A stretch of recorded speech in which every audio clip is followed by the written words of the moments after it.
Malam itu, di tengah hujan deras, aku pulang dan menemukan orang tuaku yang sudah tua, tersungkur di lantai teras yang dingin. Karena diusir paksa oleh ibu mertua dan suami. Mereka tak tahu telah melakukan satu kesalahan yang fatal. Sebelum ceritanya dimulai, silahkan tulis di kolom komentar dari daerah mana saja teman-teman yang menonton cerita ini. Jangan lupa like dan subscribe agar channel ini bisa semakin berkembang dan bisa mempersembahkan cerita yang lebih menarik lagi. Bagi Laras, rumah itu adalah napasnya. Setiap sudutnya menyimpan aroma kenangan manis dari almarhum kakek dan neneknya. Dinding bercat putih gading itu seolah masih memantulkan gema tawa mereka, dan taman kecil di belakang rumah, yang kini dirawat oleh ayahnya, adalah bukti cinta yang diwariskan turun-temurun. Rumah itu bukan istana megah, hanya sebuah bangunan sederhana yang hangat dan penuh cinta. Disinilah surga kecilnya berada. Surga yang ia bagi bersama suaminya, Diki, dan kedua orang tuanya, Bapak dan Ibu Karta. Sejak menikah 2 tahun lalu, Laras memboyong orang tuanya untuk tinggal bersama. Kondisi ekonomi mereka yang tak lagi menentu setelah usaha kecil ayahnya bangkrut menjadi alasan utama. Namun lebih dari itu, Laras tak tega membiarkan mereka hidup sendiri di usia senja. Baginya, merawat orang tua adalah sebuah kehormatan, bukan beban. Pagi itu, seperti pagi-pagi lainnya, aroma nasi goreng buatan Ibu Karta menyelinap ke seluruh penjuru rumah, membangunkan Laras dari tidurnya. Ia tersenyum, merasa menjadi wanita paling beruntung di dunia. Ia memiliki suami yang ia cintai, dan orang tua yang selalu ada di sisinya. Di meja makan, kehangatan itu terasa begitu nyata. Bapak Karta, dengan wajah teduhnya, sedang menuang teh hangat, sementara Diki sudah duduk rapi sambil membaca berita di ponselnya. "Sarapan dulu, Nak Diki. Nanti keburu dingin," sapa Ibu Karta lembut, meletakkan sepiring nasi goreng di hadapan menantunya. Diki tersenyum sekilas. "Terima kasih, Bu. Selalu merepotkan Ibu setiap pagi." "Tidak ada yang direpotkan, Nak. Ibu senang bisa menyiapkan sarapan untuk anak-anak Ibu," jawab Ibu Karta tulus. Laras memandangi interaksi itu dengan hati yang lapang. Diki memang tampak menerima kehadiran orang tuanya dengan baik. Ia tidak pernah mengeluh. Bahkan sesekali ikut mengobrol santai dengan Bapak Karta tentang tanaman atau berita politik. Laras percaya, fondasi keluarga kecilnya ini kokoh. Ia tidak menyadari bahwa fondasi itu sebenarnya rapuh, dan badai besar sedang mendekat dalam wujud ibu mertuanya, Ibu Reni. Ibu Reni adalah antitesis dari semua kehangatan di rumah itu. Ia adalah seorang wanita sosialita yang mengukur segalanya dari materi dan status sosial. Baginya, pernikahan Diki dengan Laras, seorang pegawai biasa yang orang tuanya bangkrut, adalah sebuah aib yang terpaksa ia terima. Kunjungannya ke rumah mereka selalu membawa hawa dingin yang menusuk. Ia akan datang dengan mobil mewahnya, pakaian bermerek dari ujung rambut hingga ujung kaki, dan tatapan mata yang seolah sedang menilai setiap inci rumah, mencari-cari kekurangan. Siang itu, mobil sedan hitam mengkilap milik Ibu Reni berhenti tepat di depan gerbang. Laras yang baru saja akan berangkat kerja terpaksa menunda niatnya. Kedatangan mertuanya tanpa pemberitahuan selalu berarti satu hal, akan ada masalah. Benar saja, begitu masuk, Ibu Reni tidak mengucapkan salam. Matanya langsung menyapu ruang tamu, dan bibirnya yang dipoles lipstik merah menyala langsung mencibir. "Laras, Laras, kenapa rumah ini terasa semakin sumpek dan pengap? Apa tidak pernah dibersihkan? Lihat, ada debu di atas lemari itu," katanya dengan nada memerintah, menunjuk sudut ruangan yang bahkan nyaris tak terlihat. "Maaf, Bu. Mungkin Laras kurang teliti membersihkannya kemarin," jawab Laras sabar, berusaha menekan rasa kesalnya. Ibu Karta yang mendengar suara putrinya segera keluar dari dapur dengan senyum ramah. "Oh, ada Bu Reni.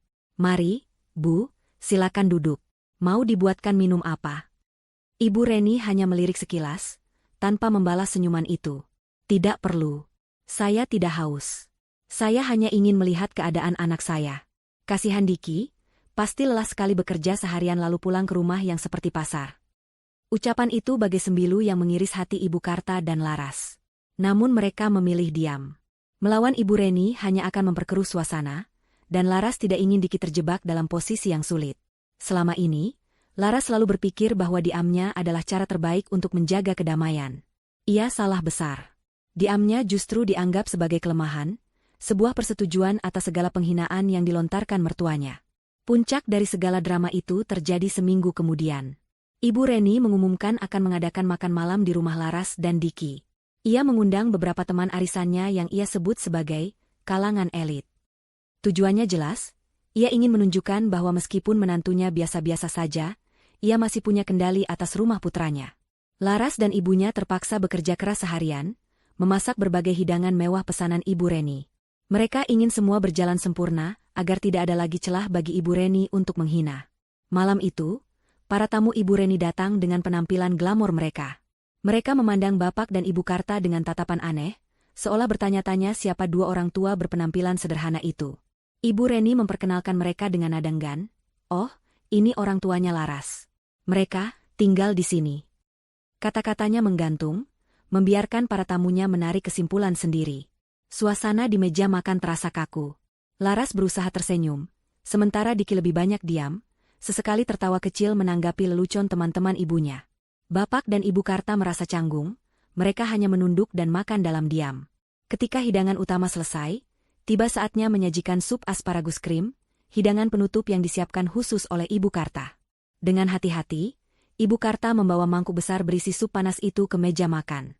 Saat hendak meletakkannya di tengah meja, entah disengaja atau tidak, Ibu Reni menggeser sedikit kursinya ke belakang. Kaki kursi itu menyandung langkah Ibu Karta yang sudah sedikit goyah karena usia. Keseimbangan Ibu Karta hilang. Mangkuk porselen itu terlepas dari tangannya, dan sebagian kuah sup yang masih panas itu tumpah, mengenai punggung tangan Ibu Karta sebelum pecah berantakan di lantai. Aduh! Ibu Karta memekik pelan, menahan perih di tangannya yang langsung memerah. Semua orang terkejut. Laras segera bangkit dari kursinya untuk menolong ibunya. Namun, sebelum ia sempat bergerak, suara dingin Ibu Reni menghentikan segalanya. Suara itu tidak terdengar panik atau khawatir, melainkan penuh dengan amarah dan kebencian yang tertahan. Di hadapan semua tamunya, dengan tatapan menghina, Ibu Reni menunjuk besannya yang sedang kesakitan.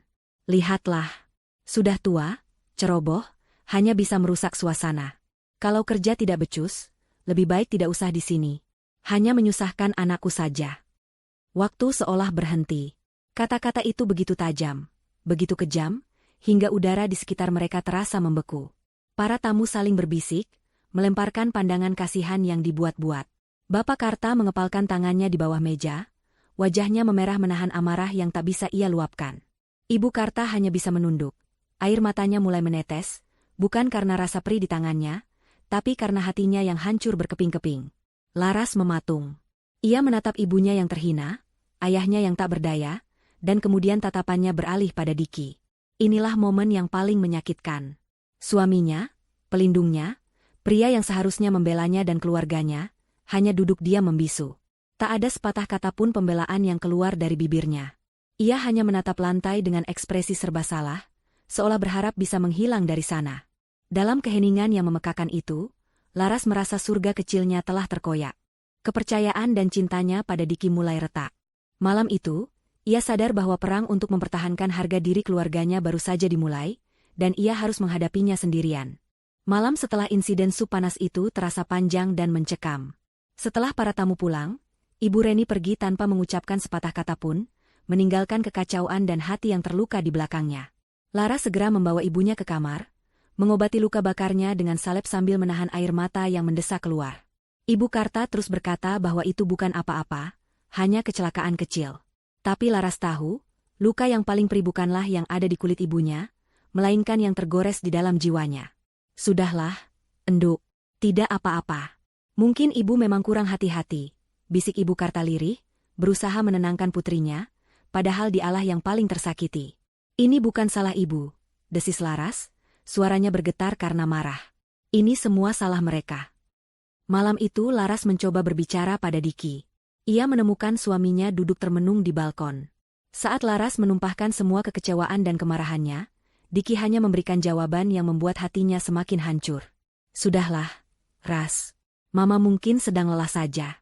Kamu tahu kan sifatnya bagaimana? Tidak usah dibesar-besarkan," kata Diki, menghindari tatapan mata Laras. "Dibesar-besarkan? Diki, dia menghina ibuku di depan banyak orang. Dia menyakiti ibuku. Dan kamu hanya diam. Kamu membiarkan itu terjadi," sergah Laras, suaranya meninggi. "Lalu aku harus bagaimana? Melawan ibuku sendiri? Membuat keributan yang lebih besar? Pikirkan posisiku, Ras," balas Diki dengan nada frustrasi.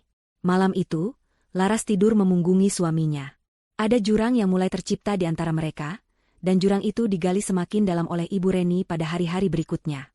Ibu Reni sadar bahwa Laras tidak akan tinggal diam. Ia harus bergerak cepat untuk memastikan posisinya aman dan rencananya berhasil. Rencananya hanya satu, menyingkirkan keluarga Karta dari rumah itu selamanya. Maka dimulailah kampanye bisikan racunnya. Ia mulai dengan taktik yang paling halus, keuangan. Keesokan akhir pekan, ia sengaja datang saat Laras sedang tidak di rumah. Ia mengajak Diki duduk berdua dengan dalih ingin membahas masa depan putranya. Di atas meja, ia menyebar beberapa brosur properti dan mobil mewah. Lihat ini, Dik. Teman Mama baru saja membeli rumah di kompleks ini. Bagus, kan? Kamu juga bisa punya yang seperti ini, bahkan lebih baik. Tapi, bagaimana bisa menabung kalau pengeluaranmu terus membengkak? Ibu Reni memulai serangannya. Ia mengeluarkan buku catatan kecil dan mulai menghitung. Coba kita hitung. Makan untuk 4 orang dewasa setiap hari. Listrik, air, gas. Belum lagi kalau nanti orang tuanya sakit, siapa yang akan menanggung biayanya? Kamu, Diki. Semua akan jadi bebanmu. Gaji kamu dan Laras hanya akan habis untuk membiayai mereka.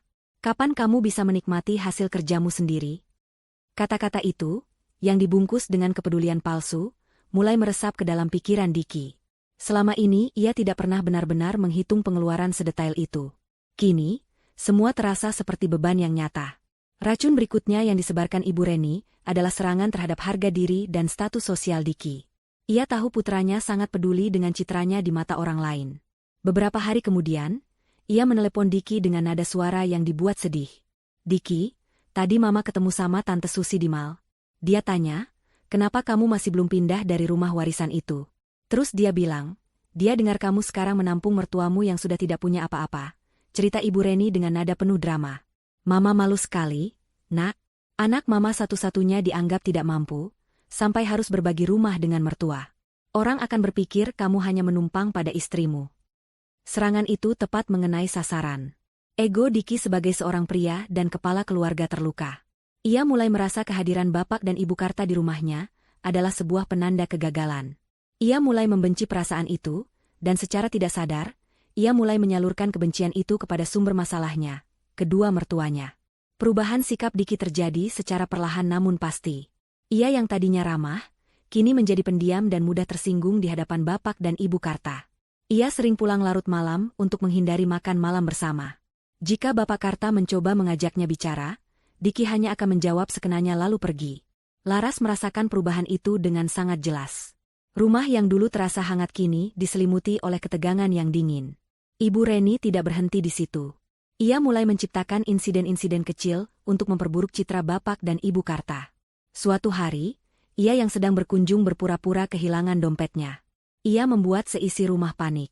Setelah beberapa jam mencari, ia dengan dramatis menemukannya di dekat tumpukan koran lama milik bapak Karta. Ia tidak menuduh secara langsung, namun tatapan matanya dan sindirannya kepada Diki sudah lebih dari cukup. Orang tua memang kadang suka lupa. Dik, mengambil barang yang bukan miliknya, dikira kepunyaan sendiri. Laras mencoba sekuat tenaga untuk melawan. Ia berulang kali meyakinkan Diki bahwa semua itu hanyalah akal-akalan ibunya. Namun, racun itu sudah menjalar terlalu dalam. Diki menjadi buta dan tuli. Baginya, ibunya adalah korban yang hanya ingin melindungi masa depan anaknya. Sementara Laras adalah istri pembangkang yang lebih mementingkan keluarganya sendiri. Kamu itu kenapa sih, Ras? Selalu saja membela mereka. Coba lihat dari sudut pandangku. Aku ini suamimu. Masa depanku adalah masa depanmu juga, teriak Diki dalam sebuah pertengkaran hebat mereka. Masa depan yang mana, Diki? Masa depan yang dibangun di atas penderitaan orang tuaku, balas Laras tak kalah keras. Pertengkaran mereka semakin sering terjadi, mengikis sisa-sisa cinta yang pernah ada. Laras merasa lelah, seolah berjuang sendirian di tengah badai. Ia sering menangis dalam diam di kamarnya, sementara orang tuanya berpura-pura tidak mendengar apa-apa, menanggung rasa sakit dan merasa bersalah karena kehadiran mereka telah merusak rumah tangga putri satu-satunya. Suatu sore yang mendung, Laras pulang kerja lebih awal karena merasa tidak enak badan. Saat ia baru saja memarkir motornya di garasi, ia mendengar suara Diki dari dalam rumah, sedang berbicara di telepon. Laras berhenti sejenak di dekat jendela ruang tamu yang sedikit terbuka, berniat untuk masuk dan menyapanya. Namun, kalimat yang ia dengar selanjutnya membuatnya membeku di tempat. Seluruh tubuhnya terasa dingin, lebih dingin dari angin sore itu. Iya, Bu. Sabar sedikit, kata Diki di telepon, suaranya terdengar begitu mantap dan tanpa keraguan sedikitpun. Diki sudah punya rencana. Sebentar lagi parasit-parasit itu akan aku singkirkan dari rumah kita. Parasit. Satu kata itu menghantam Laras seperti ribuan belati tajam. Itulah anggapan suaminya terhadap kedua orang tua yang telah melahirkan dan membesarkannya. Orang tua yang setiap pagi menyiapkan sarapannya, yang setiap malam mendoakannya. Di mata Diki, mereka hanyalah parasit yang harus disingkirkan. Rumah kita, katanya. Laras tertawa getir dalam hati. Diki bahkan sudah lupa bahwa rumah itu bukan miliknya. Hatinya hancur berkeping-keping, tak bersisa. Tapi di antara reruntuhan hatinya itu, sesuatu yang lain mulai tumbuh. Bukan lagi kesedihan, melainkan kemarahan yang membara. Tangisnya berhenti. Wajahnya yang pucat kini mengeras. Ia sadar, pria yang ada di dalam sana bukan lagi suaminya. Ia adalah musuhnya. Dan Laras tidak akan pernah membiarkan musuhnya menang. Ia mengusap sisa air matanya, menegakkan punggungnya, dan melangkah masuk ke dalam rumah dengan tatapan mata yang dingin dan penuh perhitungan. Perang ini akan ia hadapi, dan ia bersumpah akan memenangkannya. Beberapa hari setelah Laras mendengar percakapan telepon yang memilukan itu, suasana di rumah berubah menjadi medan perang dingin. Tak ada lagi sapaan hangat di pagi hari. Tak ada lagi makan malam bersama. Laras bergerak seperti bayangan di rumahnya sendiri, berbicara hanya seperlunya pada Diki dengan nada yang datar dan tanpa emosi. Diki, di sisi lain, tampak gelisah. Ia seperti orang yang menelan bara api, ingin segera memuntahkannya namun tak tahu bagaimana caranya. Bapak dan Ibu Karta merasakan perubahan drastis itu. Mereka menjadi lebih pendiam, lebih banyak menghabiskan waktu di kamar mereka yang sempit, seolah tak ingin menjadi penyebab pertengkaran lebih lanjut.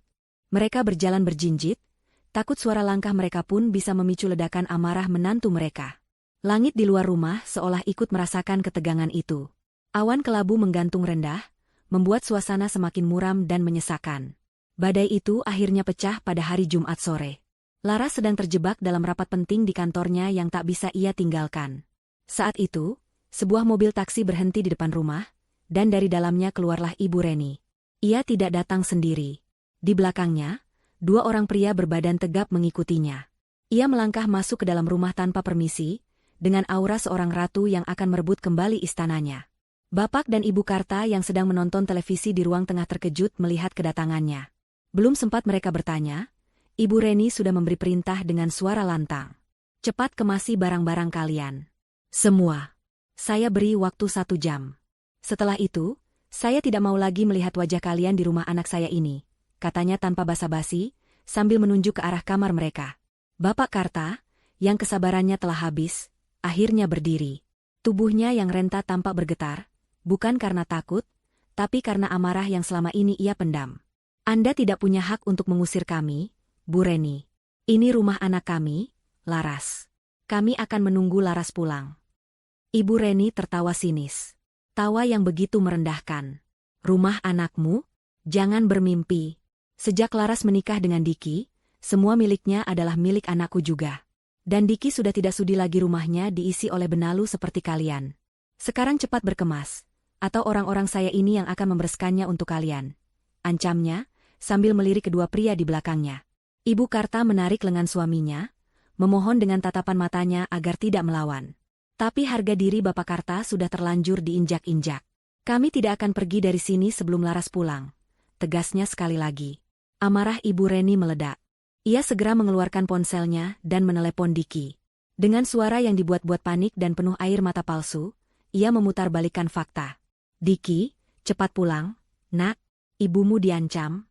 Mertuamu mengamuk di sini, mereka tidak mau pergi. Mereka bilang ibu tidak punya hak di rumah ini. Cepat pulang, Diki, ibu takut. Sambungan telepon itu adalah pemicu ledakan yang sebenarnya. Setengah jam kemudian, mobil Diki berhenti dengan decitan ban yang nyaring di halaman rumah. Ia masuk dengan wajah merah padam, matanya menyala-nyala karena amarah yang telah disulut oleh ibunya. Ia tidak bertanya apa-apa.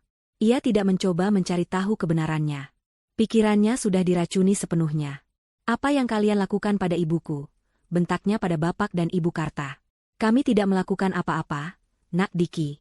Ibumu yang datang dan langsung mengusir kami, coba Ibu Karta menjelaskan dengan suara bergetar. Alasan. Aku sudah muak dengan semua drama kalian. Kalian pikir kami ini ban yang bisa kalian manfaatkan seumur hidup? Kesabaran saya sudah habis. Raung Diki. Tanpa menunggu lebih lama lagi, Diki langsung masuk ke kamar mertuanya. Ia menarik keluar sebuah lemari kain kecil tempat mereka menyimpan pakaian. Dengan satu hentakan kasar, ia merobohkannya. Pakaian-pakaian tua yang terlipat rapi tumpah berantakan di lantai. Satu persatu, ia mulai melempar barang-barang mereka keluar pintu. Pakaian, sebuah radio tua milik Bapak Karta, sajadah dan mukena milik Ibu Karta, bahkan sebuah bingkai foto kecil yang menampilkan foto pernikahan Laras dan Diki. Saat itulah, langit yang sejak tadi muram akhirnya menumpahkan air matanya. Hujan mulai turun, awalnya hanya rintik-rintik, lalu semakin deras, seolah ikut menangisi kekejian yang sedang terjadi. Barang-barang yang dilempar Diki kini tergeletak tak berdaya di teras, basah kuyup oleh air hujan. Bapak Karta tak tahan lagi. Ia mencoba menghentikan Diki, memegang lengan menantunya itu. Hentikan, Diki. Cukup. Jangan permalukan kami seperti ini. Bukannya berhenti, Diki justru semakin murka. Ia menepis tangan tua itu dengan kasar. Jangan sentuh saya, orang tua tidak tahu diri. Lalu dengan tenaga penuh, ia mendorong dada Bapak Karta. Tubuh renta itu tak sanggup menahan dorongan kuat tersebut. Bapak Karta terhuyung ke belakang, kehilangan keseimbangan, dan jatuh tersungkur di lantai teras yang dingin dan basah oleh air hujan. Ibu Karta menjerit histeris, segera berlari menghampiri suaminya yang mengerang kesakitan. Ibu Reni hanya tersenyum puas menyaksikan pemandangan itu. Kemenangan ada di pihaknya. Tepat pada saat itu, sebuah mobil masuk ke halaman. Lampu depannya yang terang menembus tirai hujan, menyinari pemandangan tragis di teras rumah. Seorang pria tua yang tersungkur di lantai basah, seorang wanita tua yang menangis memeluknya, tumpukan barang yang basah kuyup, dan seorang pria serta ibunya yang berdiri dengan angkuh seperti algojo. Laras keluar dari mobil. Untuk sesaat, ia mematung. Otaknya menolak untuk memproses apa yang dilihat matanya. Dunianya runtuh dalam hitungan detik. Tapi rasa kaget dan sakit itu dengan cepat tergantikan oleh amarah yang membakar jiwanya. Ia berlari menerobos hujan, tidak peduli gaun kerjanya basah kuyup. Hal pertama yang ia lakukan adalah berlutut di samping ayahnya, membantunya untuk duduk. "Ayah, Ibu, tidak apa-apa?" tanyanya, suaranya tercekat. Ia kemudian berdiri dan menatap Diki dan Ibu Reni. Tatapannya bukan lagi tatapan seorang istri atau menantu yang terluka. Itu adalah tatapan seorang musuh. Dingin, tajam, dan penuh dengan janji pembalasan. Diki, yang sedikit terkejut dengan kedatangan Laras yang tiba-tiba, mencoba membela diri. "Laras, kamu lihat sendiri kan kelakuan orang tuamu. Mereka melawan ibuku." Laras tidak menjawab. Ia hanya menatap Diki, lalu beralih ke Ibu Reni, seolah sedang mematri wajah mereka dalam ingatannya. Air hujan yang membasahi wajahnya menyamarkan air mata amarah yang mulai mengalir di pipinya. Ia membantu ayahnya berdiri, memapahnya perlahan menuju mobilnya, sementara ibunya mengikuti di belakang sambil terisak. Sebelum masuk ke mobil, Laras berhenti sejenak dan berbalik. Di tengah derasnya hujan, ia menatap lurus ke mata Diki yang berdiri di ambang pintu rumah warisan kakek neneknya. Dengan suara yang bergetar namun terdengar jelas di antara gemuruh hujan, ia mengucapkan sebuah sumpah. "Catat hari ini. Catat tanggal dan jamnya. Kalian akan mengemis. Kalian akan bersujud di kakiku untuk meminta maaf atas apa yang kalian lakukan pada orang tuaku hari ini. Aku bersumpah." Setelah mengucapkan kalimat itu, Laras masuk ke mobilnya. Ia tidak menoleh lagi ke belakang. Ia menyalakan mesin dan melaju pergi meninggalkan halaman rumah itu, meninggalkan masa lalunya, meninggalkan pria yang pernah ia cintai, dan meninggalkan surga kecilnya yang kini telah berubah menjadi neraka. Di dalam mobil, hanya terdengar suara isak tangis ibunya dan deru hujan yang seolah menjadi saksi bisu atas sumpahnya malam itu. Hujan deras di luar menjadi musik latar yang mengiringi perjalanan mereka menuju ketidakpastian. Di dalam mobil, keheningan terasa lebih memekakan daripada suara petir yang sesekali menyambar. Laras mencengkeram setir dengan buku-buku jarinya yang memutih, berusaha fokus pada jalanan yang licin sambil menahan gejolak emosi yang mengancam akan meledak. Di kursi belakang, ia bisa mendengar isak tangis ibunya yang tak kunjung berhenti, bercampur dengan suara napas ayahnya yang berat dan tersengal, menahan sakit di tubuh dan hatinya. Setiap isakan itu bagai cambuk yang melecut jiwanya, mengobarkan api dendam yang baru saja tersulut. Laras tidak membawa orang tuanya ke rumah kerabat. Ia tahu, hal itu hanya akan menimbulkan lebih banyak pertanyaan dan rasa malu bagi kedua orang tuanya. Ia butuh tempat yang netral, tempat di mana mereka bisa menenangkan diri tanpa tatapan menghakimi dari orang lain. Pikirannya bekerja cepat. Ia teringat sebuah penginapan kecil yang bersih dan tenang di pinggir kota, tempat ia pernah singgah saat melakukan perjalanan dinas. Tanpa ragu, ia membelokkan mobilnya ke arah sana. Setibanya di sana, Laras menyewa sebuah kamar paviliun dengan 2 kamar tidur. Ia memapah ayahnya masuk, sementara ibunya mengikuti dengan langkah gontai, wajahnya sembab dan tatapannya kosong. Laras segera memesan air hangat dan makanan. Dengan sabar, ia merawat kedua orang tuanya. Ia membuatkan ayahnya teh jahe hangat untuk meredakan dingin, membantu ibunya mengeringkan rambut, dan memastikan mereka memakan sesuatu meskipun mereka mengaku tidak lapar. Ia bergerak seperti robot, melakukan semua yang harus dilakukan, menekan dalam-dalam rasa sakitnya sendiri. Malam ini, ia tidak boleh lemah. Ia harus menjadi benteng bagi kedua orang tuanya yang rapuh. Maafkan bapak dan ibu ya, enduk. Gara-gara kami, rumah tanggamu jadi hancur.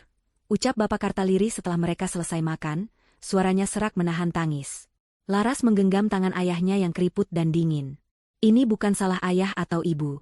Jangan pernah berpikir seperti itu. Mereka yang salah, dan mereka akan membayarnya. Setelah memastikan kedua orang tuanya beristirahat, Laras duduk sendirian di ruang tengah paviliun yang asing itu. Hujan di luar sudah reda, menyisakan udara malam yang dingin. Kini, saat ia sendirian, pertahanannya mulai runtuh. Air mata yang sejak tadi ia tahan akhirnya tumpah. Ia menangis tanpa suara, membiarkan semua rasa sakit, kecewa, dan amarah keluar dari dadanya. Ia menangisi pernikahannya yang hancur, menangisi suaminya yang telah berubah menjadi monster, dan yang paling utama, ia menangisi penghinaan yang harus diterima oleh orang-orang yang paling ia cintai di dunia. Tangisnya tidak berlangsung lama. Setelah beberapa menit, ia mengusap wajahnya dengan kasar. Cukup. Waktu untuk menangis sudah habis. Sekarang adalah waktu untuk bertindak. Ia bangkit dan berjalan menuju mobilnya. Dari dalam laci dashboard, ia mengeluarkan sebuah kotak kayu jati tua yang terkunci. Kotak itu adalah satu-satunya barang yang selalu ia bawa kemanapun ia pergi, sebuah peninggalan terakhir dari neneknya. Ia membawa kotak itu masuk dan meletakkannya di atas meja. Dengan tangan yang sedikit gemetar, ia membuka kuncinya. Di dalamnya, tergeletak rapi beberapa lembar dokumen yang sudah sedikit menguning dimakan waktu. Inilah senjata rahasianya. Kartu as yang selama ini ia simpan rapat-rapat, menunggu waktu yang tepat untuk dimainkan.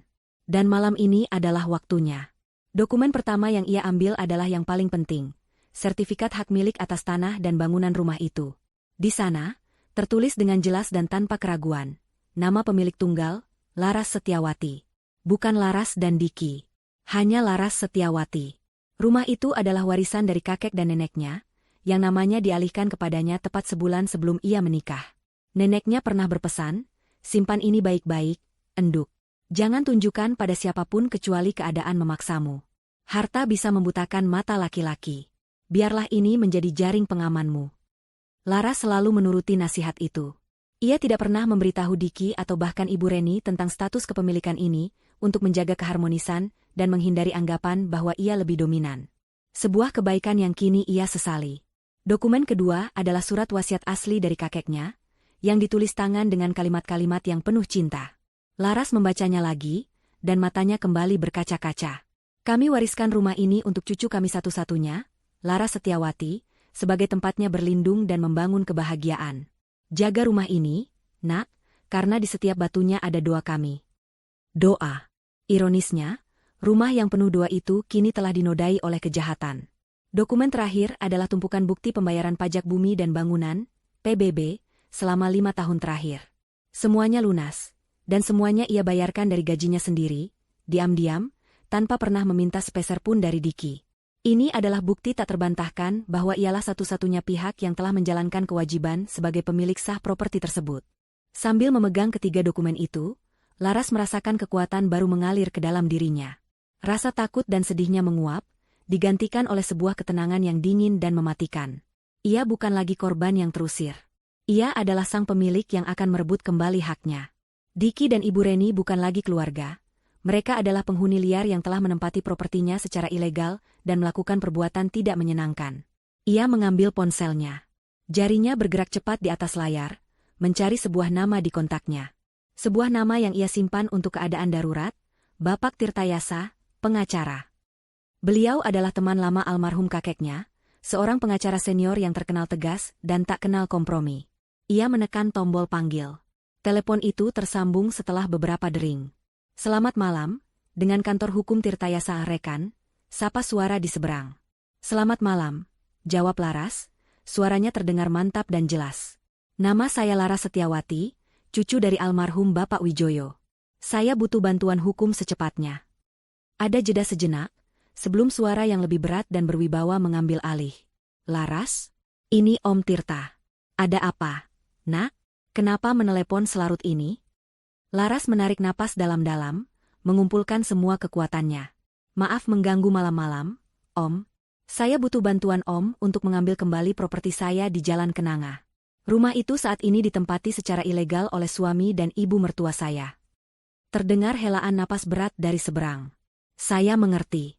Bawa semua dokumenmu ke kantor saya besok pagi jam 8. Kita akan selesaikan ini." "Baik, Om. Terima kasih," kata Laras.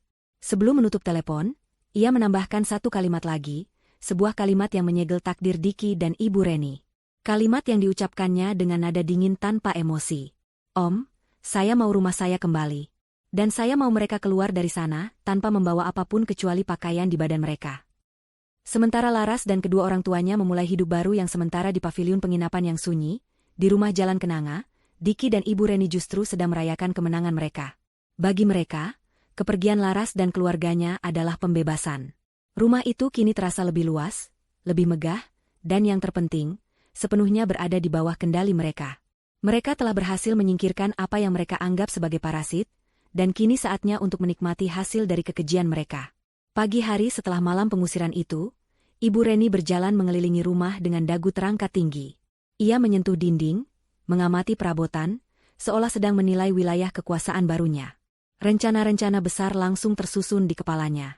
"Diki, lihat taman belakang itu," katanya sambil menunjuk kebun kecil yang selama ini dirawat dengan penuh cinta oleh Bapak Karta. "Sayuran dan bunga-bunga kampung itu merusak pemandangan. Kita harus ratakan semuanya. Ibu mau dibuatkan gazebo jati yang besar di sana, tempat kita bisa minum teh sore hari sambil mengundang teman-teman arisan." Diki, yang semalam sempat merasa sedikit gelisah karena sumpah Laras yang diucapkan di tengah hujan, kini kembali mendapatkan kepercayaan dirinya di bawah pengaruh ibunya. Ia mengangguk setuju. "Ide bagus, Bu. Nanti aku panggil tukang untuk membongkarnya." Mereka tidak membuang waktu. Siang itu juga, Diki membayar beberapa orang untuk mencabuti semua tanaman di taman belakang. Tanaman tomat yang mulai berbuah, barisan cabai rawit yang rimbun, dan bunga-bunga melati yang menebarkan wangi semerbak, semuanya dibabat habis tanpa sisa. Mereka bahkan membuang pot-pot anggrek kesayangan Ibu Karta ke tempat sampah. Mereka ingin menghapus semua jejak keluarga Karta, seolah dengan begitu mereka bisa menghapus dosa mereka sendiri. Di dalam rumah, mereka mulai menyusun ulang perabotan. Barang-barang peninggalan kakek nenek Laras yang sederhana namun penuh kenangan, mereka pindahkan ke gudang. Mereka mulai mengukur ruangan, melihat-lihat katalog mebel mewah secara online, dan merencanakan renovasi besar-besaran. "Dinding ini kita ganti dengan wallpaper sutra. Lantainya kita ganti marmer impor. Dan untuk ruang tamu, kita beli sofa kulit asli dari Italia," racau Ibu Reni dengan mata berbinar-binar. Diki terbawa dalam euforia itu. Ia membayangkan dirinya menjadi tuan rumah yang dihormati, mengadakan pesta di rumahnya yang mewah, dan dipuji oleh semua orang. Ia berhasil meyakinkan dirinya sendiri bahwa apa yang ia lakukan adalah benar. Ia hanya mengambil apa yang seharusnya menjadi haknya sebagai suami. "Laras? Ah?" Diki yakin istrinya itu hanya marah sesaat. "Laras pasti akan kembali, Bu," katanya pada ibunya dengan penuh keyakinan. "Dia tidak akan bisa hidup tanpaku. Nanti kalau dia sudah merendahkan dirinya dan meminta maaf, baru akan aku izinkan dia kembali. Tentu saja, tanpa orang tuanya." Ibu Reni tersenyum licik. "Tentu saja. Tapi jangan diterima begitu saja. Biarkan dia menderita dulu di luar sana. Biar dia tahu rasa bagaimana hidup susah. Itu akan menjadi pelajaran berharga untuknya agar tidak lagi membangkang pada suami dan mertuanya." Mereka berdua tertawa, merasa begitu pintar dan berkuasa. Mereka tidak tahu bahwa di saat yang bersamaan, di sebuah kantor hukum yang megah di pusat kota, takdir mereka sedang ditulis ulang. Laras duduk dengan tenang di hadapan Pak Tirtayasa. Ia menyerahkan semua dokumen asli kepemilikan rumah itu. Wajahnya tidak menunjukkan kesedihan, hanya sebuah determinasi yang kokoh. Pak Tirtayasa, pengacara tua yang bijaksana itu, menelaah setiap dokumen dengan saksama. Wajahnya yang biasanya ramah kini tampak keras dan serius. Dokumen ini sempurna, Laras. Posisi hukummu sangat kuat, katanya. Langkah pertama yang akan kita ambil adalah mengirimkan surat somasi. Surat peringatan resmi yang memberi mereka batas waktu 3x24 jam untuk mengosongkan rumah secara sukarela. Jika mereka mengabaikannya, kita akan langsung mendaftarkan permohonan eksekusi ke pengadilan. Prosesnya mungkin butuh beberapa hari, tapi hasilnya sudah pasti. Lakukan apapun yang harus dilakukan, Om. Saya serahkan sepenuhnya pada Om Tirta, jawab Laras mantap. 2 hari kemudian, di tengah-tengah kesibukan Diki dan Ibu Reni merancang istana impian mereka, bel rumah berbunyi. Seorang kurir berseragam berdiri di depan pintu, membawa sebuah amplop coklat tebal dengan kop surat resmi dari sebuah kantor pengacara. Diki menerimanya dengan kening berkerut. Ia membawa amplop itu ke dalam dan membukanya di hadapan ibunya. Di dalamnya ada beberapa lembar kertas yang diketik rapi, penuh dengan istilah-istilah hukum yang terdengar mengintimidasi. Judul di bagian atas surat itu terbaca jelas, somasi pertama dan terakhir. Diki mulai membaca isinya dengan suara terbata-bata. Surat itu, atas nama Laras Setiawati sebagai pemilik sah, memerintahkan dia dan ibunya, Reni Astuti, untuk segera mengosongkan properti di Jalan Kenanga dalam waktu 3x24 jam. Jika tidak, pihak Laras akan menempuh jalur hukum dengan segala konsekuensi dan biaya yang akan dibebankan kepada mereka. Setelah selesai membaca, keheningan melanda. Namun keheningan itu pecah bukan oleh rasa takut, melainkan oleh ledakan tawa dari Ibu Reni. Tawa yang nyaring dan penuh penghinaan. Hahaha, somasi? Dia pikir ini sinetron? Pengacara mana yang mau membela gembel seperti dia? Paling-paling pengacara gratisan yang baru lulus kemarin sore. Cibirnya, Diki, yang awalnya sedikit terkejut, kini ikut tersenyum meremehkan. Egonya sebagai laki-laki tidak terima diancam oleh istri yang dianggapnya lemah. Ia harus menunjukkan pada ibunya bahwa ia adalah seorang pria yang memegang kendali. Ancaman kosong, Bu. Dia hanya mencoba menakut-nakuti kita. Dia tidak punya apa-apa. Apa yang bisa dia lakukan? Kata Diki. Untuk menegaskan ucapannya, Diki melakukan sebuah tindakan yang akan sangat ia sesali. Ia mengangkat tinggi-tinggi surat somasi itu agar ibunya bisa melihat dengan jelas. Lalu, dengan gerakan yang lambat dan teatrikal, ia merobek surat itu menjadi 2, lalu 4, lalu menjadi serpihan-serpihan kecil. Ia membiarkan potongan-potongan kertas itu berjatuhan di lantai marmer, seperti konfeti dalam sebuah perayaan kemenangan yang semu. Sambil menatap serpihan surat panggilan dari neraka itu, Diki tertawa pongah. Gertakan sambal. Dia pikir dia siapa? Kita lihat saja apa yang bisa dia lakukan. Di sudut ruangan, seekor cicak jatuh dari dinding, seolah menjadi pertanda buruk yang mereka abaikan. Mereka tidak sadar, dengan merobek surat itu, mereka baru saja merobek sisa kesempatan terakhir mereka untuk menyelamatkan diri. Jam waktu pembalasan telah mulai berdetak. 3 hari berlalu sejak surat somasi itu dirobek menjadi serpihan tak berarti. 3 hari yang bagi Diki dan Ibu Reni terasa seperti penegasan atas kemenangan mereka. Tidak ada telepon. Tidak ada pesan. Tidak ada tanda-tanda lebih lanjut dari Laras maupun pengacaranya. Setiap pagi, Ibu Reni akan menyindir, mana katanya pengacaranya? Mungkin takut dan lari. Dan Diki akan tertawa, semakin yakin bahwa semua itu hanyalah gertakan kosong dari seorang istri yang putus asa. Pagi di hari keempat adalah pagi yang cerah. Langit biru bersih tanpa awan. Diki bangun dengan perasaan ringan.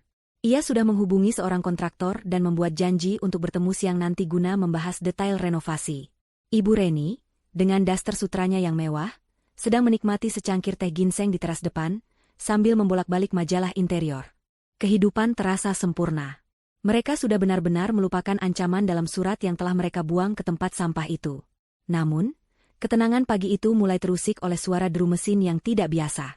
Bukan hanya satu, tapi beberapa mobil sekaligus. Sebuah sedan hitam mewah, sebuah mobil dinas berlogo pengadilan, dan sebuah truk kecil berisi beberapa pria berbadan tegap, berhenti berurutan tepat di depan gerbang rumah mereka. Pemandangan itu sontak menarik perhatian para tetangga, yang mulai mengintip dari balik tirai jendela mereka. Pintu sedan hitam itu terbuka. Yang pertama melangkah keluar adalah seorang pria parubaya yang gagah dalam setelan jas mahalnya, Pak Tirtayasa. Lalu, dari sisi lain, Laras melangkah keluar. Penampilannya membuat Ibu Reni, yang melihatnya dari teras, nyaris menjatuhkan cangkir tehnya. Ini bukan Laras yang ia kenal. Bukan menantunya yang selalu menunduk dengan pakaian sederhana. Laras yang berdiri di sana hari ini mengenakan blazer berwarna krem yang pas di badan, celana bahan hitam, dan sepatu hak tinggi yang menopang langkahnya dengan mantap. Rambutnya disanggul rapi ke belakang, memperlihatkan wajahnya yang dipoles riasan tipis namun tegas. Matanya yang dulu selalu memancarkan kelembutan, kini terlihat dingin, tajam, dan tanpa emosi. Ia tidak terlihat seperti korban yang datang untuk memohon, ia terlihat seperti seorang ratu yang datang untuk mengambil kembali kerajaannya. Seorang petugas dari pengadilan, yang membawa map besar di tangannya, melangkah maju dan mengetuk pintu depan dengan keras. 3 kali. Suara ketukan itu terdengar seperti genderang perang. Diki, yang baru saja selesai mandi dan hanya mengenakan kaos oblong serta celana pendek, membuka pintu dengan tampang kesal. Ia mengira itu adalah tukang koran atau sales yang mengganggu. Ada apa? Kalimatnya terputus. Matanya terpaku pada pemandangan di hadapannya. Ia melihat Laras, berdiri dengan angku di samping seorang pria yang tampak sangat penting. Ia melihat petugas berseragam. Ia melihat tatapan para tetangga. Dalam sekejap, senyum pongah yang terpasang di wajahnya sejak 3 hari lalu luntur, digantikan oleh kebingungan, lalu syok, dan akhirnya pucat pasi penuh ketakutan. Genggamannya pada gagang pintu melemah. Sebelum Diki sempat berkata apa-apa, Pak Tirtayasa melangkah maju. Suaranya tenang, namun bergema dengan otoritas yang tak terbantahkan, cukup keras untuk didengar oleh para tetangga yang mulai memberanikan diri keluar rumah. Selamat pagi. Saya Tirtayasa, kuasa hukum dari Ibu Laras Setiawati, pemilik sah dari properti dengan nomor sertifikat hak milik 0735, yang beralamat di Jalan Kenanga nomor 12, mulainya, secara formal dan jelas. Karena Anda, Saudara Diki dan Ibu Reni, dengan sengaja telah mengabaikan surat somasi yang kami kirimkan 3 hari yang lalu, maka berdasarkan penetapan Ketua Pengadilan Negeri nomor 15 PDTX 2025 PN, kami akan melaksanakan eksekusi pengosongan paksa atas properti ini, hari ini, saat ini juga. Ibu Reni yang mendengar itu segera berlari ke depan pintu. Wajahnya yang angkuh kini berubah panik. Apa-apaan ini? Kalian tidak bisa melakukan ini. Laras, kamu sudah gila? Ini rumah suamimu juga. Kamu mau jadi menantu durhaka? Teriaknya histeris. Laras hanya menatapnya dengan dingin, tanpa mengucapkan sepatah kata pun. Ia membiarkan hukum yang berbicara. Pak Tirtayasa dengan tenang menyerahkan salinan surat perintah dari pengadilan kepada Diki yang masih mematung seperti tersambar petir. Menurut Undang-Undang Perkawinan, harta yang diperoleh melalui warisan adalah milik pribadi masing-masing pasangan dan tidak termasuk dalam harta bersama atau gonogini, Tuan Diki. Anda tidak memiliki hak hukum sedikitpun atas properti ini. Sejak Anda mengusir pemilik sahnya, status Anda dan ibu Anda di sini adalah penghuni liar. Setiap kata yang diucapkan Pak Tirtayasa bagai palu godam yang menghantam kepala Diki dan Reni. Dunia mereka jungkir balik. Kekuatan yang mereka kira miliki ternyata hanyalah ilusi. Tidak. Ini tidak mungkin. Saya tidak mau pergi. Jerit Ibu Reni, mencoba menerobos untuk menyerang Laras, namun 2 orang petugas keamanan dengan sigap menghalanginya. Petugas jurusita dari pengadilan kemudian melangkah maju. Mohon berikan jalan. Kami akan memulai proses pengosongan sekarang. Tanpa menunggu persetujuan mereka lagi, para petugas mulai masuk ke dalam rumah. Mereka bekerja dengan cepat dan efisien. Diki dan Ibu Reni hanya bisa berdiri tak berdaya di teras, menyaksikan mimpi-mimpi mereka dibongkar paksa. Hal pertama yang dikeluarkan oleh para petugas adalah televisi layar datar 70 inci yang baru mereka beli 2 hari lalu, benda yang menjadi simbol status baru mereka. Benda itu diangkat dan dibawa keluar, melewati wajah Diki dan Ibu Reni yang pucat. Kemudian sofa kulit baru yang masih terbungkus plastik, lukisan-lukisan mahal yang baru dipasang Ibu Reni, semua barang yang mereka beli dengan angkuh untuk menggantikan perabotan lama, semuanya diangkut keluar satu persatu. Para tetangga yang menonton dari seberang jalan mulai berbisik-bisik. Pemandangan ini jauh lebih dramatis daripada pengusiran keluarga Karta di tengah hujan. Kali ini, pengusiran itu disahkan oleh hukum dan disaksikan oleh puluhan pasang mata. Rasa malu yang mereka timpakan pada orang tua Laras, kini kembali kepada mereka berlipat-lipat ganda. Diki akhirnya tersadar dari syoknya. Ia menatap Laras dengan tatapan putus asa. Laras, aku mohon, jangan lakukan ini. Kita bisa bicarakan baik-baik, pintanya dengan suara gemetar. Laras akhirnya menatap mata Diki. Tapi di sana tidak ada lagi cinta atau belas kasihan. Hanya ada padang gurun yang dingin. Kesempatan untuk bicara baik-baik sudah kamu buang ke teras rumah ini bersama barang-barang orang tuaku di tengah hujan malam itu. Jawabnya datar. Pintu menuju negosiasi telah tertutup rapat. Proses eksekusi terus berjalan tanpa ampun. Istana yang mereka bangun di atas air mata orang lain, kini runtuh berkeping-keping di depan mata mereka sendiri. Proses eksekusi itu berjalan seperti sebuah operasi militer yang senyap namun brutal. Para petugas bergerak dengan efisiensi yang dingin, mengangkut keluar setiap barang yang melambangkan kesombongan Diki dan Ibu Reni. Setiap benda yang mereka keluarkan seolah menjadi penanda satu langkah lebih dekat menuju kehancuran total pasangan ibu dan anak itu. Di tengah-tengah proses yang metodis itu, Ibu Reni akhirnya sadar bahwa jalur hukum telah tertutup baginya. Satu-satunya senjata yang ia miliki sekarang adalah drama dan playing victim. Dengan energi yang tak terduga, ia menjatuhkan dirinya ke lantai teras yang berdebu. Rambutnya yang biasa tersanggul rapi kini ia buat acak-acakan. Ia mulai meraung-raung. Tangisannya dibuat-buat agar terdengar semenyedihkan mungkin. Tolong. Lihatlah semua. Lihatlah perbuatan menantu durhaka ini. Pekiknya, suaranya melengking tinggi, ditujukan kepada para tetangga yang jumlahnya semakin banyak berkumpul di seberang jalan. Aku ini mertuanya. Aku yang melahirkan dan membesarkan suaminya. Tapi lihat, dia tega mengusirku dari rumah ini seperti aku ini seekor anjing. Di mana hati nuranimu, Laras? Di mana balas budimu? Ia memukul-mukulkan tangannya ke dada, menampilkan pertunjukan seorang ibu tua yang teraniaya dengan begitu meyakinkan. Beberapa orang yang baru datang dan tidak tahu cerita lengkapnya mungkin akan mulai merasa iba. Laras, yang berdiri diam di dekat mobilnya, merasakan puluhan pasang mata kini tertuju padanya, beberapa di antaranya mulai memancarkan keraguan. Ia tetap diam, membiarkan Ibu Reni memainkan perannya hingga selesai. Ia tahu, kebohongan tidak akan bertahan lama di hadapan kebenaran. Diki, melihat ibunya berakting, merasa ada secercah harapan. Mungkin, pikirnya, tekanan dari masyarakat bisa meluluhkan hati Laras. Ia ikut memasang wajah memelas, menatap para tetangga seolah ia adalah korban dari istri yang kejam. Namun, skenario yang mereka harapkan hancur berantakan oleh satu suara. Suara itu datang dari Bu Asih, tetangga persis di sebelah rumah mereka, seorang ibu parubaya yang selama ini dikenal pendiam namun sangat baik pada keluarga Karta. Ia melangkah maju dari kerumunan, menyeberang jalan dengan tatapan mata yang tajam dan penuh amarah. Jangan bersandiwara, Bu Reni, bentak Bu Asih, suaranya lantang dan tegas, memecah keheningan. Sandiwara ibu sudah selesai. Ibu Reni terperanjat, aktingnya terhenti seketika. Apa maksudmu bicara seperti itu? Ibu bertanya apa maksud saya. Bu Asih kini berdiri hanya beberapa meter dari Ibu Reni, menunjuk lurus ke wajahnya. Kami semua ini saksinya. Kami mungkin diam, tapi mata dan telinga kami tidak buta atau tuli. Kami lihat dengan mata kepala kami sendiri bagaimana ibu dan anak ibu mendorong Pak Karta yang sudah tua sampai jatuh tersungkur di lantai ini, di tengah hujan deras malam-malam. Apa ibu pikir kami lupa? Pengakuan itu bagai bom yang meledak di tengah kerumunan. Suasana langsung riuh. Seorang bapak-bapak di belakang Bu Asih ikut bersuara. Betul, saya juga lihat. Barang-barang mereka dilempar keluar seperti sampah. Saya dengar sendiri teriakan Mas Diki yang menghina mereka orang miskin. Kini, semua tatapan sinis dan menghakimi tidak lagi tertuju pada Laras, melainkan berbalik 180 derajat ke arah Diki dan Ibu Reni. Wajah mereka yang tadi penuh kepura-puraan kini pucat pasi. Topeng mereka telah dirobek di depan umum. Bu Asih belum selesai. Ia melangkah lebih dekat lagi, suaranya bergetar karena emosi. Dulu kalian mengusir mereka diam-diam di malam hari, saat hujan, berharap tidak ada yang melihat kekejian kalian. Sekarang, rasakan sendiri bagaimana rasanya dipermalukan di siang bolong, di hadapan semua orang yang kalian anggap remeh. Itu namanya karma, Bu Reni. Tuhan tidak tidur. Kata, karma, itu terdengar begitu keras, menggema di sepanjang jalan. Ibu Reni terdiam 1000 bahasa. Mulutnya yang biasa fasih menghina kini terkunci rapat.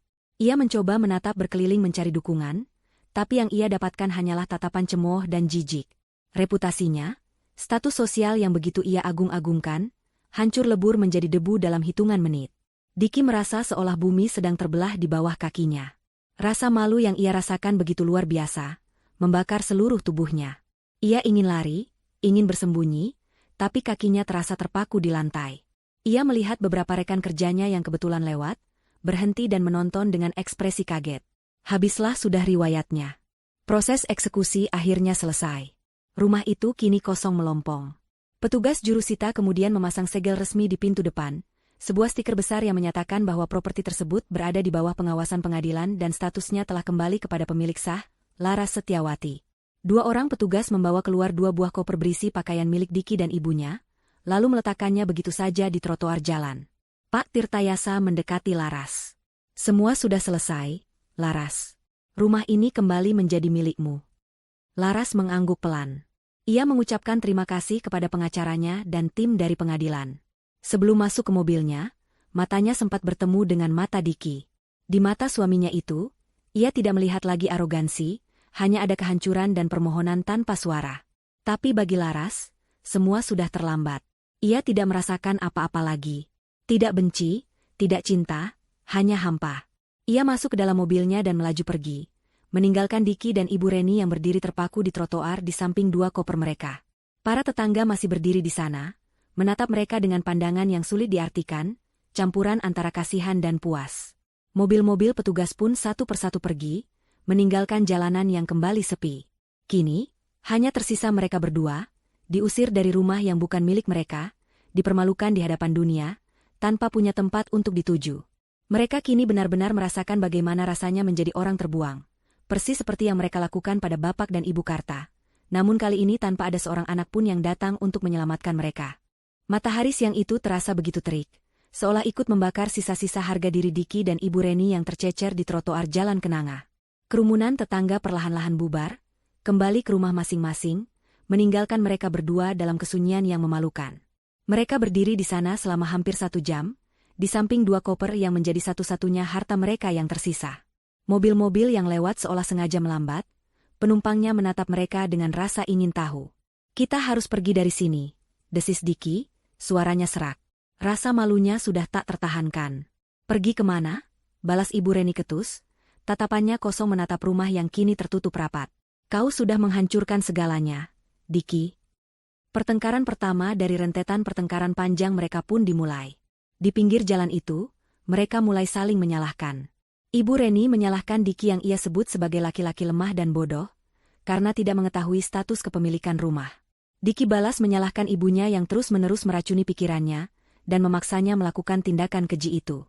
Cinta dan rasa hormat di antara ibu dan anak itu menguap, digantikan oleh kebencian dan penyesalan. Dengan sisa uang di dompet Diki, mereka akhirnya menyewa taksi. Ibu Reni mencoba menghubungi beberapa teman sosialitanya, berharap ada yang mau menampung mereka untuk sementara. Namun hasilnya nihil. Teleponnya ditolak, atau dijawab dengan berbagai alasan sibuk. Berita tentang pengusiran mereka yang memalukan rupanya menyebar lebih cepat dari api. Tak ada yang mau berurusan dengan orang yang sudah jatuh dan kehilangan status. Mereka akhirnya tidak punya pilihan lain selain mencari tempat penginapan termurah. Pencarian itu membawa mereka ke sebuah gang sempit dan kumuh di sudut kota. Mereka menyewa sebuah kamar kos bulanan yang pengap, dengan dinding yang catnya sudah mengelupas dan berjamur. Kamar itu hanya cukup untuk 1 tempat tidur dan sebuah lemari kecil. Kamar mandinya berada di luar dan harus digunakan bergantian dengan penghuni kos lain. Bau comberan dari selokan di depan kamar menusuk hidung. Inilah istana baru mereka. Lingkungan yang keras dan menyedihkan itu semakin memperburuk hubungan mereka. Setiap hari diisi dengan pertengkaran sengit. Mereka bertengkar karena uang yang semakin menipis, karena makanan yang hanya seadanya, karena suara berisik dari tetangga sebelah. Ibu Reni, yang terbiasa hidup dilayani dan serba mewah, tidak bisa menerima kenyataan pahit itu. Ia jatuh sakit.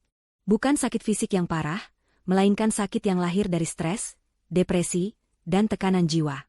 Ia hanya berbaring di tempat tidur sepanjang hari, meratapi nasibnya dan terus-menerus menyalahkan Diki. Kejatuhan Diki tidak hanya berhenti di situ. Beberapa hari kemudian, ia dipanggil untuk menghadap atasannya di kantor. Video amatir tentang proses eksekusi rumahnya ternyata telah beredar luas di grup-grup WhatsApp kota mereka, lengkap dengan kesaksian para tetangga.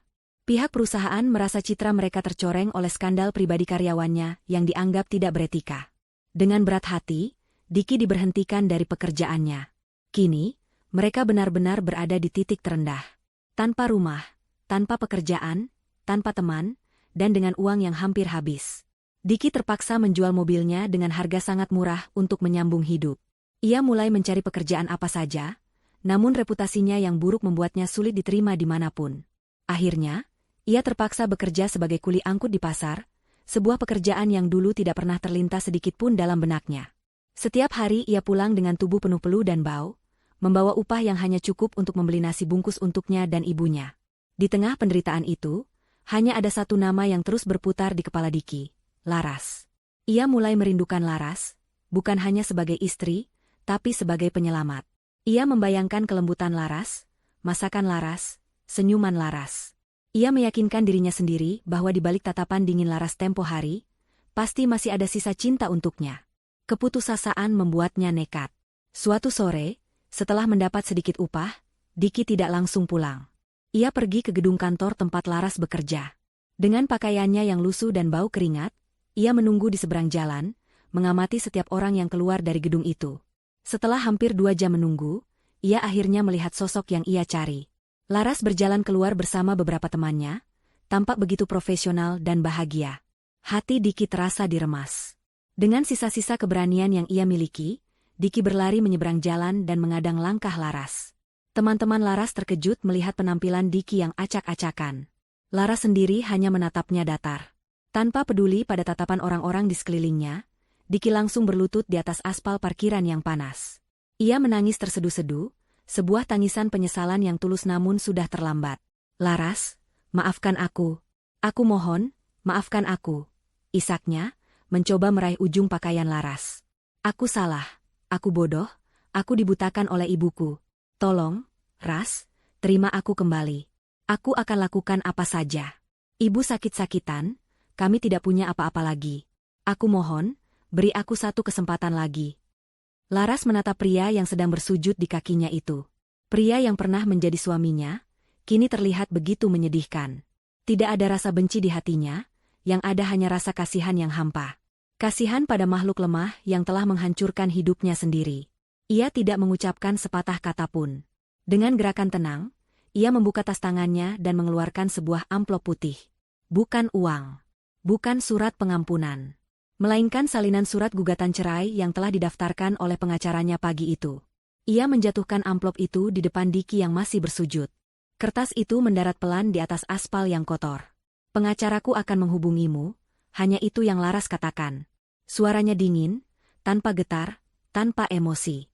Setelah itu, ia berbalik, meninggalkan Diki yang terpaku menatap surat cerai itu. Ia berjalan menuju mobilnya tanpa menoleh sedikitpun. Saat ia menyalakan mesin mobilnya, ia melihat dari kaca spion, sosok Diki yang masih berlutut di tengah parkiran, memungut surat itu dengan tangan gemetar. Pintu maaf dan kesempatan kedua telah ia tutup rapat-rapat, dan ia menguncinya selamanya. Ia melajukan mobilnya, meninggalkan masa lalu yang kelam itu di belakang, menuju masa depan yang cerah dan bebas. Setelah proses eksekusi yang menguras emosi itu selesai, Laras tidak langsung membawa orang tuanya kembali ke rumah di Jalan Kenanga. Ketika ia kembali ke sana sendirian pada sore harinya, ia merasakan kehampaan yang aneh. Rumah itu memang telah kembali ke tangannya, namun energinya terasa salah. Dinding-dinding itu seolah masih menyimpan gema makian Ibu Reni dan arogansi Diki. Udara di dalamnya terasa dingin dan penuh dengan kenangan buruk. Laras sadar, ia tidak hanya perlu mengisinya kembali dengan perabotan, ia harus menyembuhkan luka rumah itu sendiri. Maka, dimulailah sebuah proyek besar. Proyek membangun kembali istananya. Laras memutuskan untuk merenovasi total rumah itu. Ini bukan lagi sekadar mengganti cat atau membeli sofa baru, ini adalah sebuah ritual penyucian. Dengan bantuan Pak Tirtayasa yang merekomendasikan seorang arsitek muda yang andal, Laras mulai merancang ulang setiap sudut rumahnya. Dinding kamar yang dulu menjadi saksi bisu pertengkarannya dengan Diki, ia robohkan untuk menciptakan ruang keluarga yang lebih luas dan terbuka.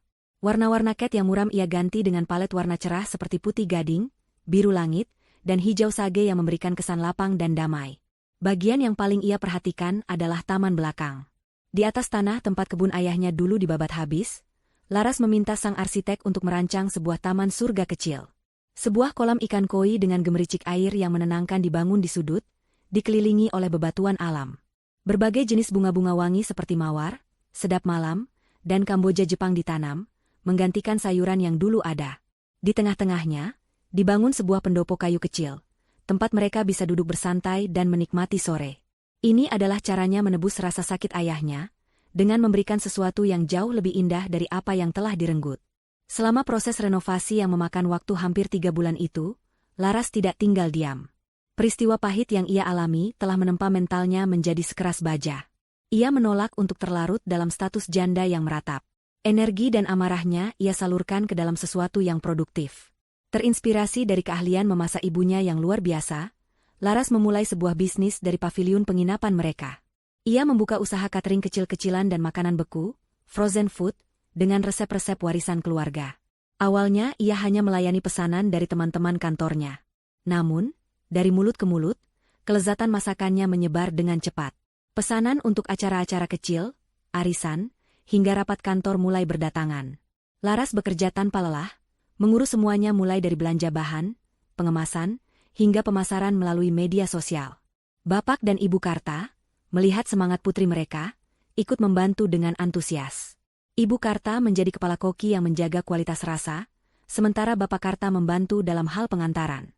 Aktivitas baru itu menjadi terapi bagi mereka semua, menyembuhkan luka batin mereka dengan kesibukan yang positif.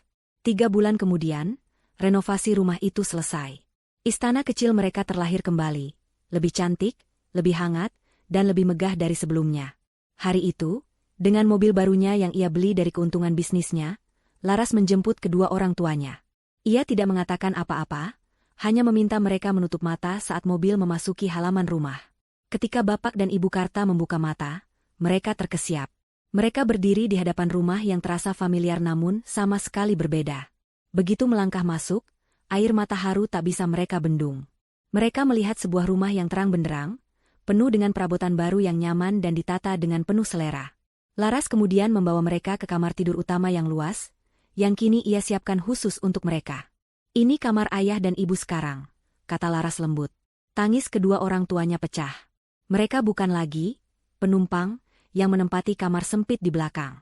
Putri mereka telah mengangkat derajat mereka setinggi-tingginya, menjadikan mereka raja dan ratu di istananya. Seminggu setelah mereka pindah, Laras mengadakan sebuah acara syukuran. Ia mengundang seluruh tetangga, termasuk Bu Asih, kerabat dekat, dan teman-temannya. Halaman depan rumah dipenuhi oleh tawa dan obrolan hangat. Aroma lezat dari hidangan bisnis catering Laras menyebar, menjadi ajang promosi yang sukses.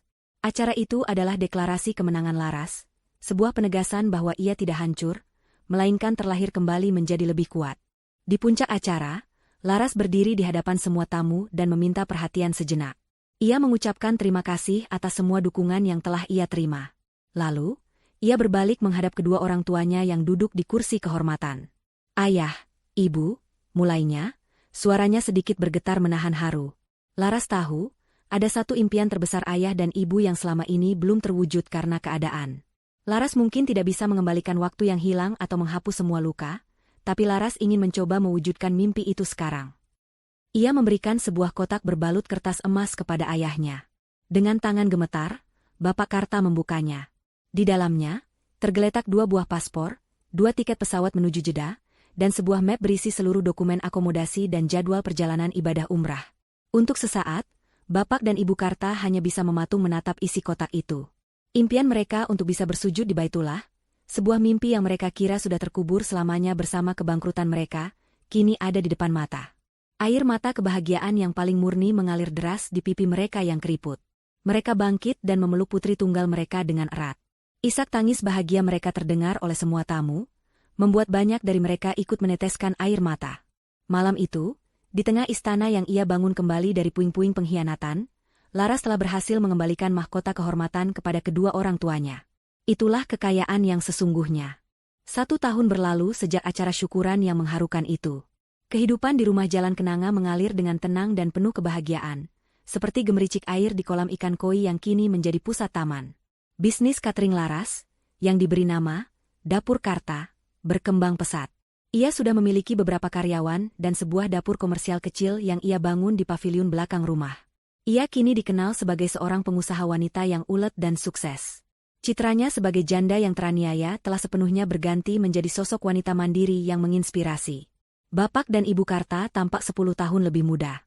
Sekembalinya dari Tanah Suci, semangat hidup mereka seolah terlahir kembali. Setiap pagi, Bapak Karta dengan ceria merawat taman surganya, memastikan setiap kuntum bunga mekar dengan sempurna. Ibu Karta, dengan pengalamannya, menjadi penasihat utama dan quality control di Dapur Karta, memberikan tujuan dan kebahagiaan baru dalam hidupnya. Rumah itu tak pernah sepi. Selalu ada saja canda tawa, aroma masakan lezat, dan kunjungan dari teman atau pelanggan setia. Sementara surga kecil Laras semakin bersinar, neraka yang diciptakan Diki dan Ibu Reni untuk diri mereka sendiri semakin kelam. Nasib mereka persis seperti yang telah mereka tabur. Ibu Reni kini hanya bisa berbaring lemah di atas kasur kapuk yang tipis di kamar kos mereka yang pengap. Stres, depresi, dan gizi yang buruk telah menggerogoti tubuhnya. Tak ada lagi sisa-sisa kecantikan atau keangkuhan di wajahnya, yang ada hanya kulit keriput yang pucat dan tatapan mata yang kosong. Setiap hari ia habiskan dengan mengeluh, meracau tentang masa lalunya yang gemilang, dan mengutuk Diki sebagai penyebab semua penderitaannya. Diki sendiri hidup seperti mayat hidup. Ia terjebak dalam pekerjaan kasarnya di pasar. Setiap hari ia harus mengangkat beban berat dengan upah yang pas-pasan. Tubuhnya yang dulu tegap kini kurus dan bungkuk. Wajahnya lebih tua dari usianya, dipenuhi guratan lelah dan putus asa. Setiap malam ia pulang ke kamar sempit itu hanya untuk disambut oleh omelan ibunya yang tak berkesudahan. Ia hidup dalam penjara penyesalan. Seringkali, saat malam hari, ia diam-diam berjalan kaki ke kompleks perumahan Jalan Kenanga, hanya untuk berdiri di kejauhan, menatap cahaya hangat yang terpancar dari rumah yang dulu menjadi miliknya. Ia melihat siluet Laras yang sedang tertawa, atau bayangan Bapak Karta yang sedang menyiram tanaman. Setiap pemandangan itu adalah belati yang menusuk jantungnya, mengingatkannya pada kebahagiaan agung yang telah ia campakkan demi keserakahan sesaat. Di sisi lain, pintu kebahagiaan baru mulai terbuka untuk Laras. Arsitek muda yang membantunya merenovasi rumah, bernama Adrian, ternyata adalah putra dari Pak Tirtayasa. Sejak proyek renovasi itu, Adrian sering berkunjung dengan alasan ingin memeriksa kondisi bangunan, namun Laras tahu ada alasan lain. Adrian adalah pria yang santun, cerdas, dan sangat menghormati kedua orang tua Laras. Ia tidak pernah mengungkit masa lalu Laras. Ia hanya menatapnya dengan kekaguman atas kekuatan dan ketegarannya. Hubungan mereka terjalin perlahan, tanpa paksaan, didasari oleh rasa saling menghormati. Suatu sore yang cerah, Laras sedang duduk bersama kedua orang tuanya di pendopo taman. Mereka sedang melihat-lihat album foto perjalanan umrah mereka sambil tertawa mengenang momen-momen indah di sana. Tiba-tiba, seorang petugas pos datang mengantarkan sepucuk surat resmi untuk Laras. Dengan tenang, Laras membukanya. Itu adalah akta cerai asli dari pengadilan agama. Dokumen yang secara hukum menjadi penanda akhir dari babak kelam dalam hidupnya. Pernikahannya dengan Diki kini telah resmi berakhir, tak ada lagi ikatan apapun di antara mereka. Laras menatap dokumen itu sejenak. Tidak ada air mata, tidak ada rasa lega yang meluap-luap. Yang ada hanyalah senyum tipis yang penuh kedamaian. Ia melipat kembali kertas itu dengan rapi dan meletakkannya di atas meja. Dokumen itu tak lebih dari selembar kertas. Sebuah pengingat dari masa lalu yang tak lagi memiliki kekuatan untuk menyakitinya. Ia mengangkat wajahnya, menghirup dalam-dalam aroma bunga sedap malam yang mulai mekar. Matanya bertemu dengan tatapan bangga kedua orang tuanya. Pada saat yang bersamaan, Adrian datang berkunjung, membawakan buah tangan untuk Ibu Karta. Ia tersenyum ramah pada Laras, sebuah senyuman tulus yang menjanjikan sebuah awal yang baru. Laras membalas senyuman itu. Hatinya terasa begitu penuh dan lapang. Ia telah melewati badai yang paling ganas dan keluar sebagai pemenang. Ia tidak hanya berhasil membalas perlakuan keji mereka, tapi ia juga telah menemukan versi terbaik dari dirinya sendiri dan membangun kembali kebahagiaan yang jauh lebih indah dari sebelumnya. Keadilan telah ditegakkan, karma telah menemukan tuannya, dan akhir ceritanya benar-benar sempurna. Di sampingnya, Ibu Karta sedang sibuk menata kue ulang tahun, sementara Bapak Karta duduk di kursi goyang di pendopo, matanya yang teduh tak pernah lepas dari cucu satu-satunya. Mereka bukan lagi sepasang lansia yang menumpang hidup, melainkan kakek nenek terhormat yang menjadi pilar kehangatan di rumah itu. Bisnis, dapur Karta, telah tumbuh menjadi sebuah jenama yang disegani di kota mereka. Dari usaha rumahan, kini Laras telah memiliki sebuah gedung produksi sendiri yang tidak jauh dari rumah. Lengkap dengan puluhan karyawan yang sebagian besar adalah ibu-ibu rumah tangga dari lingkungan sekitar. Ia tidak hanya membangun kembali hidupnya sendiri, tetapi juga membuka ladang rezeki bagi banyak orang. Funbox berlogo, Dapur Karta, yang terparkir di depan rumah, yang baru saja selesai mengantar pesanan catering, adalah bukti nyata dari kesuksesannya yang ia bangun dari nol. Di antara para tamu yang hadir, tampak Bu Asih yang sedang bercengkrama akrab dengan Ibu Karta. Ada juga Pak Tirtayasa, yang kini menjadi kakek mertuanya, tersenyum bangga melihat kebahagiaan putra dan menantunya. Rumah itu, yang pernah menjadi saksi bisu pengkhianatan dan air mata, kini telah sepenuhnya disucikan oleh cinta dan tawa generasi baru. Setiap sudutnya kini dipenuhi oleh kenangan-kenangan manis yang baru. Saat Laras sedang menuangkan minuman untuk para tamu, Adrian menghampirinya dan memeluknya dari belakang. "Bahagia?" bisiknya lembut di telinga Laras. Laras menyandarkan kepalanya di bahu suaminya, matanya menatap putranya yang kini berada dalam gendongan kakeknya. "Sangat, lebih dari yang pernah aku bayangkan," jawabnya tulus. Kebahagiaan ini terasa begitu nyata dan kokoh, karena ia tahu persis betapa berat perjuangan untuk meraihnya. Tentu saja, bayang-bayang dari masa lalu tidak sepenuhnya lenyap, namun kini ia bisa melihatnya dari kejauhan tanpa rasa sakit. Ia teringat pada sebuah berita kecil yang ia baca di koran lokal sekitar 2 tahun yang lalu. Sebuah kolom obituari singkat di halaman belakang, memberitakan kematian seorang wanita bernama Reni Astuti di sebuah kamar kos di gang sempit karena komplikasi penyakit yang tidak terawat. Tidak ada foto, tidak ada ucapan duka cita yang panjang. Hanya sebuah nama dan fakta yang dingin. Saat membaca berita itu, Laras tidak merasakan kepuasan atau kegembiraan. Yang ada hanyalah perasaan hampa dan sebuah kesadaran yang dalam tentang betapa fananya kesombongan manusia. Wanita yang dulu begitu mengagungkan status sosial dan kekayaan, harus mengembuskan napas terakhirnya dalam kesendirian dan kemiskinan, jauh dari gemerlap dunia yang selalu ia dambakan. Dari cerita yang ia dengar sepintas lalu, Diki harus mengemis pinjaman ke sana kemari, hanya untuk bisa membiayai penguburan yang paling sederhana untuk ibunya. Sebuah akhir yang ironis dan menyedihkan bagi seorang ratu yang kehilangan tahtanya. Dan Diki, Laras tidak pernah lagi bertemu dengannya secara langsung sejak hari di parkiran kantor itu. Namun, takdir rupanya masih ingin menunjukkan padanya babak akhir dari kisah mantan suaminya itu. Sekitar 6 bulan yang lalu, saat ia sedang dalam perjalanan pulang setelah meninjau lokasi baru untuk cabang bisnisnya, mobilnya berhenti di sebuah persimpangan lampu merah yang padat. Di samping jalan, sedang ada proyek pembangunan sebuah gedung pertokoan. Di antara puluhan kuli bangunan yang sedang bekerja di bawah terik matahari, matanya tanpa sengaja menangkap satu sosok yang familiar. Sosok itu kurus, kulitnya legam terbakar matahari, sedang bersusah payah mengangkat sekarung semen. Laras harus menajamkan matanya untuk memastikan. Benar, itu Diki. Wajahnya yang dulu tampan kini kuyu dan cekung, rambutnya menipis, dan gerakannya tampak begitu lambat dan lelah. Ia adalah bagian dari kerumunan pekerja anonim yang berjuang menyambung hidup dari hari ke hari. Tiba-tiba, seolah merasakan ada yang mengamatinya, Diki mengangkat wajahnya dan pandangan mereka bertemu selama sepersekian detik.